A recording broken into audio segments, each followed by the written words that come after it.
A U.S. citizen in Bosnia was not able to return home to Jacksonville for 4 months until today.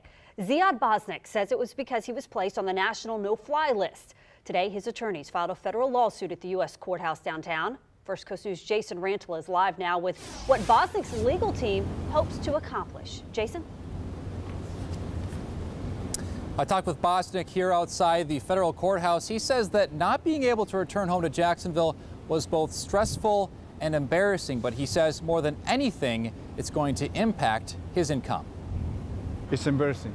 It's really embarrassing. It is shock. Ziad Bosnic, an American citizen for roughly 10 years who did not want to be shown on camera, was trying to fly home to the U.S. from Bosnia, where his 3 children live, back in March, when his boarding passes were suddenly withdrawn. It took him 3 months to find out he was on the no-fly list. It's a big stress for me and for the family, for everybody. U.S. citizens, some as young as 3 or 4 years old, are placed on this list based on mere conjecture, hunches, or just guesses of these agencies. Civil rights attorneys from CARE, the Council on American Islamic Relations, say placement on the no-fly list is often based on origin or race. CARE attorney Omar Saleh says between 2009 and 2013, 1.5 million people have been placed on the watch list.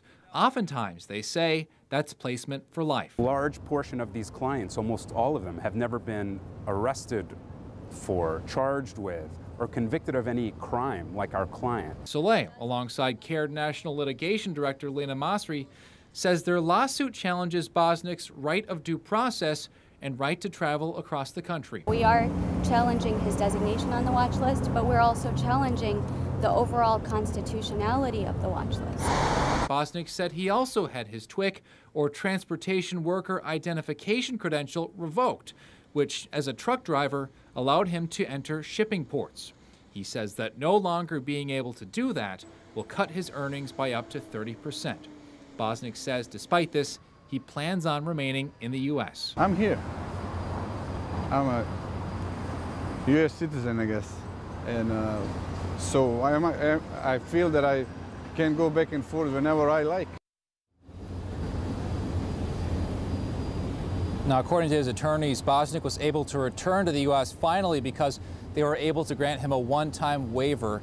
He's still unable to go back to Bosnia to see his 3 children. Now, I reached out to the Department of Homeland Security. They say they cannot talk about, neither confirm nor deny someone's status on the no-fly list, and they say they cannot comment on pending litigation. Live downtown, Jason Rantala, First Coast News.